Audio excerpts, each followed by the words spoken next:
tired of these dudes saying, "Oh, this guy only has X amount of full contact fights." Like all the thousands of point karate matches that don't matter, because that's why you can't hit them, because they know how to read range so well. They gotta quit acting like that shit doesn't matter in full contact karate, you know?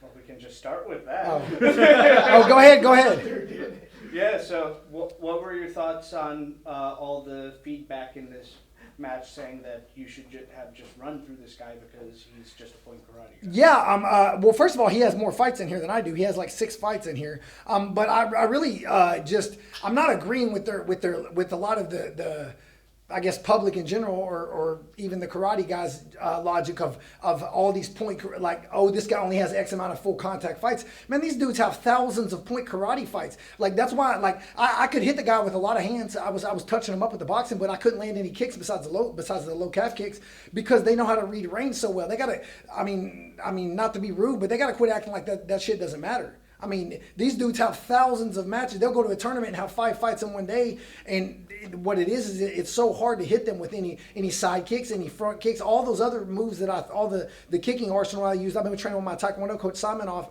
and on for 8 years. I land those kicks in MMA, but they know how to read range so well. So obviously the point karate matches matter way more than they're acting like. I feel like they struggle some with the boxing range, but not with the kicking range at all.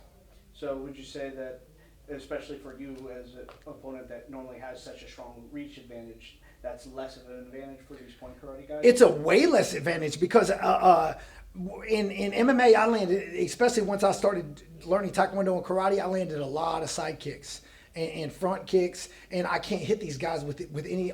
I'm having issues hitting them with kicks above the waist. I was telling my sensei Adrian that I need to do more point sparring. Honestly, we for a couple years there we were doing quite a bit of point sparring, but we live about an hour apart, you know, so it's a hard drive over there and stuff sometimes to get over there. But I need to do more point sparring, because the kicking range is an issue, because I hit a lot of people with kicks simply because I'm tall, and you know I do know how to kick, but not compared to some of these guys.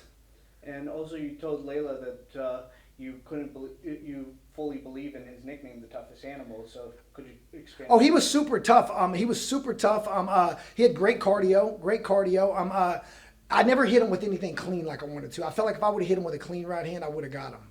But I just couldn't hit him with a good right hand. I did hit him with most of the punches I threw when I boxed. You know, I did feel like I was landing, but you know, he's coming back with stuff as well. You know, so I'm obviously stepping off. You know, I've worked a lot on my defense the last few years, and I think my defense is holding up pretty good and everything. So being less wild and more methodical.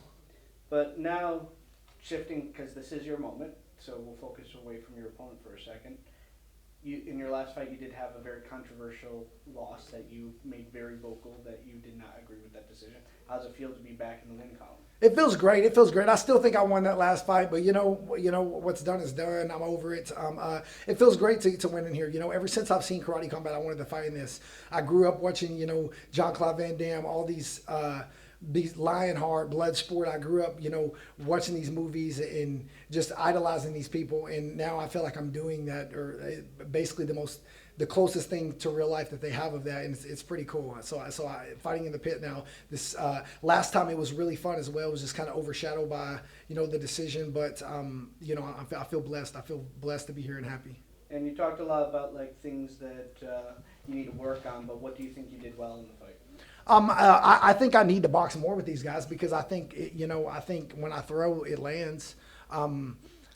Obviously, I think I need to. The boxing's good. I think the boxing is going to be there for me for sure, with my reach and my ability to land and everything. But I feel like I need to work more on kicks. And you always, as a fighter, you always kind of are more critical of yourself, and you look on the bad and the good. I need to get my timing down more with the knees and stuff like that. I was missing a lot, with the knees, but. As a whole, I was happy with my performance. I just really wanted to finish.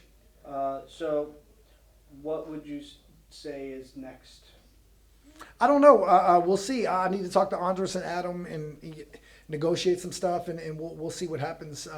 I can't. So as of right now, next week is my son's birthday. Happy birthday, James Jr. I love you.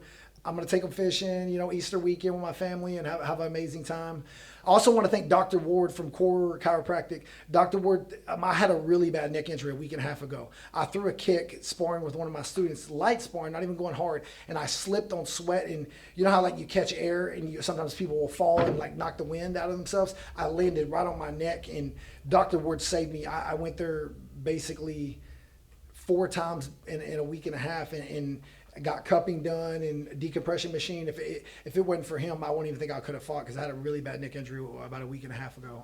So that James Jr. is also following in his father's footsteps, at least on the traditional martial arts side. What's that like as a father?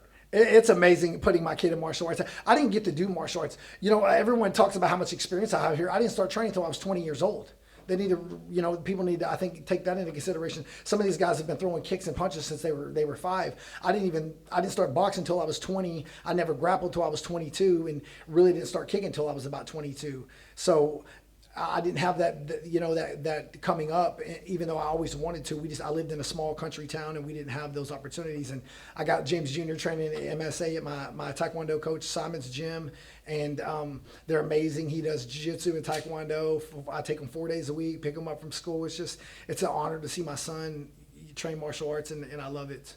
Do you think we might see him in the pit one day? Would you like to see that? I don't want to be that dad that's like, I don't want to be that dad, I want to make my kid fight, my kid's not going to be a sissy, so I'm going to make sure he knows how to defend himself. If he decides to fight, I won't be mad, though, I'll say that. Okay, any last words for James Jr. on his birthday? James Jr., happy birthday, I love you. My daughter, Jada Lee, I love you. My family, I love y'all. I'll see y'all Easter weekend. Let's go fishing. All right, thank you very much. American karate, baby. We're coming back. Yes, sir. Woo!